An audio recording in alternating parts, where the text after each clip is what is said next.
भारत के इस मिशन सुदर्शन चक्र के लिए कुछ मूलभूत बातें भी तय की है। आने वाले 10 सालों में हम उसको प्रखरता से आगे बढ़ाना चाहते हैं। एक तो ये पूरी आधुनिक सिस्टम, इसके लिए रिसर्च, डेवलपमेंट, उसकी मैन्युफैक्चरिंग हमारे देश में ही हो, हमारे देश के नौजवानों के टैलेंट से हो, हमारे देश के लोगों के द्वारा बनी।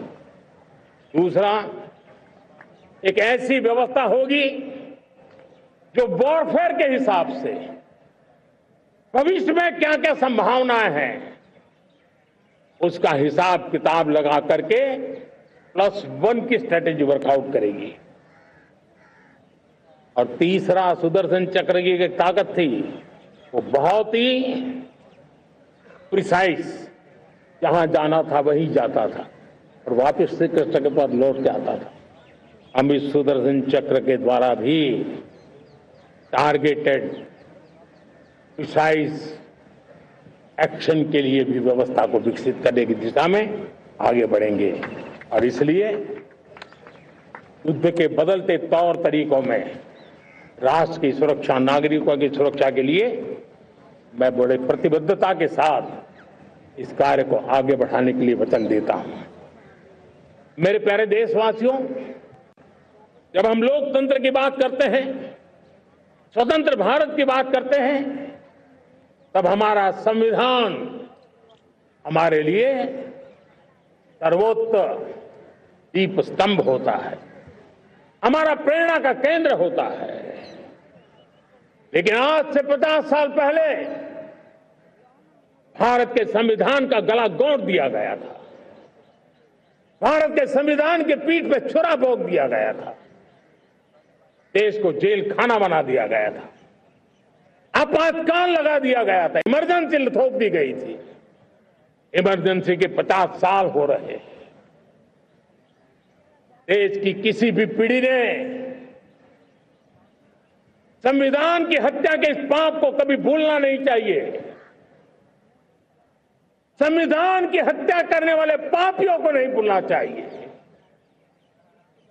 और हमें भारत के संविधान के प्रति अपने समर्पण को और मजबूती देते आगे बढ़ना चाहिए। वो हमारी प्रेरणा है।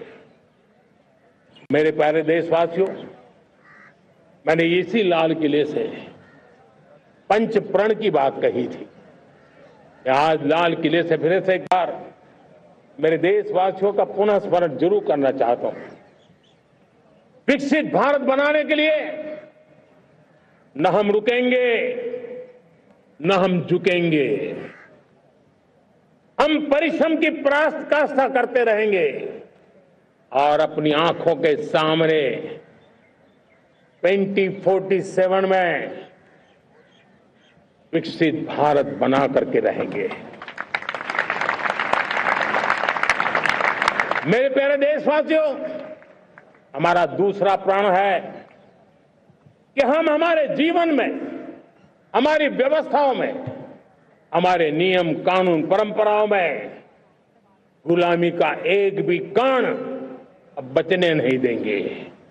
हम हर प्रकार की गुलामी से मुक्ति पाकर के ही रहेंगे। मेरे प्यारे देशवासियों, हम अपनी विरासत पर गर्व करेंगे।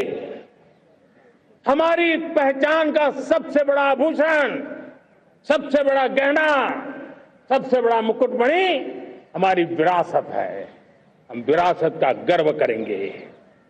मेरे प्यारे देशवासियों, इन सब के लिए एकता, ये मंत्र सबसे बड़ा शक्तिशाली मंत्र है। और इसलिए एकता की डोर को कोई काट न सके, ये हमारा सामूहिक संकल्प होगा। मेरे प्यारे देशवासियों, मां भारती के प्रति कर्तव्य निभाना ये पूजा से कम नहीं है, तपस्या से कम नहीं है, आराधना से कम नहीं है। और उसी भाव से हम सब मातृभूमि के कल्याण के लिए परिश्रम की पराकाष्ठा करते हुए 2047 विकसित भारत के लक्ष्य को पार करने के लिए अपने आप को अपा देंगे, अपने आप को झोंक देंगे। जो भी सामर्थ्य है, कोई भी अवसर को छोड़ेंगे नहीं।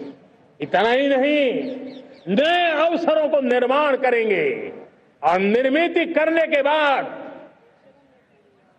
हम 140 करोड़ देशवासियों के सामर्थ्य से आगे बढ़ते ही रहेंगे, बढ़ते ही रहेंगे, बढ़ते ही रहेंगे। मेरे प्यारे देशवासियों, हमें याद रखना है,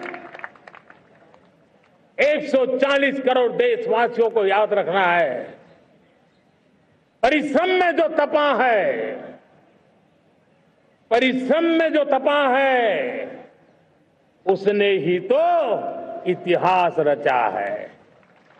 परिश्रम में जो तपा है, उसने ही तो इतिहास रचा है।